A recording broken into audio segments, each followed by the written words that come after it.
Hey, what's up guys? Welcome back to our YouTube channel and samahan niyo po ako sa araw na to dahil magbabalik loob po tayo sa pag-alaga ng isda dahil matagal-tagal na din tayo hindi nakapag-alaga, but sa hindi po nakakaalam, may alaga po ako dito pero hindi gaano karami, yung angelfish tsaka molly natin.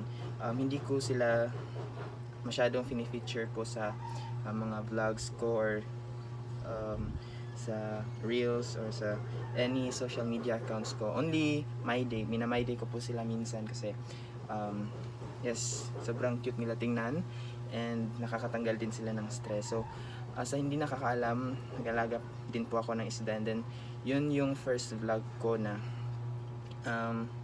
umani ng mga, I think ngayon nasa mga 10,000 views na or 11,000 views dahil sa vlog na yun, yung pagbili ko ng guppy and then yung paano ko po sila inalagaan. So ngayon magpipick up po tayo ng set ng aquarium. May aquarium na, may stand, tsaka may sump na din or yung filtration niya. At sa ending ng video na to guys, malaman nyo po kung magkano ko lang nabili yung aquarium natin through online, of course. So just keep on watching and enjoy the video. So before that guys, gusto ko lang po yung ito dito konti sa ating garden. Ito po yung gym operation natin na water therapy ko po. Yan. So ito na po yung tsura ng ating mini garden. May plants na po sila sa likod. And gusto ko pa pong punuin to ng halaman. Diyan. And mas nilagyan ko ng bombel ata. Bombel na flowering plants. So yan.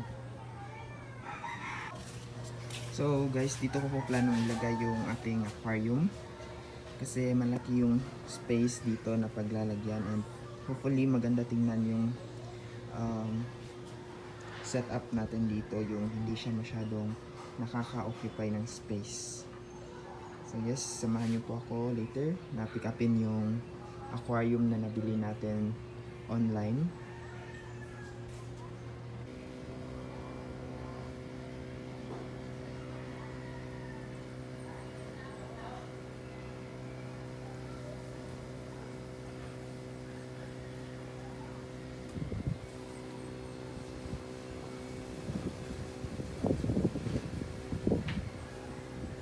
So guys, ito na po yung aquarium na nabili natin, and hindi ko na po napakita yung video kung paano namin to nabuhat, but tatlo po kami nagtulungan para mabuhat to dito sa taas. And akala ko talaga is maliit lang siya, but yes, sobrang kapal pala niya sa personal. Tingnan nyo, nandito tsaka doon, sobrang laki niya talaga guys, and makapal din yung glass na ginamit dito. Kaya baka yun din yung nakadagdag ng bigat sa ating aquarium. So yung stand niya guys is may mga kalawang na, but i-repaint ko to, and so far makapal naman siya, kaya kayang-kaya pa din niya na buhatin yung aquarium natin. Heavy duty talaga siya guys. So yung sump natin dito is for free din. I mean, kasama na siya sa set, and yan, may 4 na chambers. So kung nakikita nyo, may pump na din, kasama din to, and yung tubing niya pupunta dito sa taas. Yan. May free din si seller na biofoam dyan. So yan, sobrang sulit na ng pagkapili natin.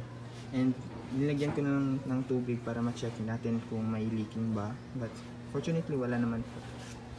So thank you pala ni seller, si Ken Bondo po. Isa ding hobbyist dito sa Cebu. So yun guys, kung magtatanong kayo kung kung magkano ko to nabili, it's only for 3,000 pesos po, and yung shipping is around 400. And then nagbigay din ako ng sa tumulong natin, nagbigay din ako ng I think mga 500 pesos ko sa pagbuhat nila dito. So thank you so much guys, and abangan nyo pa po kung paano natin to mas pagagandahin and kung anong isda yung ilalagay natin dito. So pwede po kayong mag-comment, and yes, I am open for your suggestion kung anong dapat nating ilagay natin dito sa ating aquarium. So thank you so much guys, and have a great day. Bye bye.